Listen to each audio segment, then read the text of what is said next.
Here's the thing. I think, you use the word deficit, and I think we have to start from this beginning floor that we all have deficits.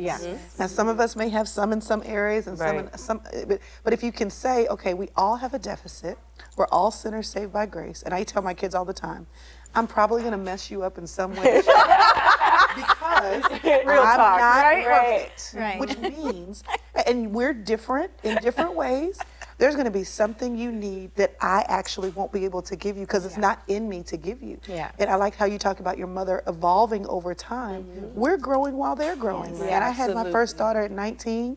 And I can think the things that I thought were going to mess her up are the things that she loved. For example, I didn't have enough money for us to have a 2-bedroom apartment.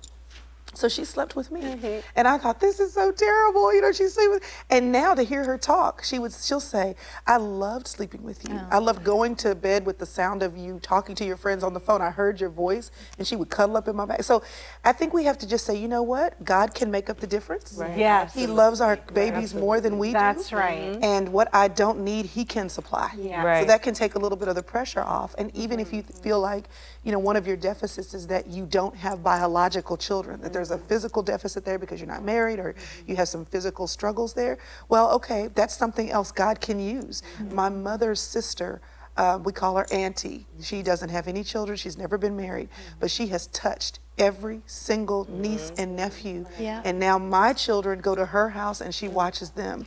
And she's decided that what many people would see as a deficit, her not having her own biological children, is not a deficit at all, because her availability has given her a bandwidth to pour into other children in a way she wouldn't have been able to do. So I think we just have to be careful about how we view our deficits, because it really is, it points or shines a light on how we see our God. Can God do what I can't do? Can he fill the spaces I can't fill?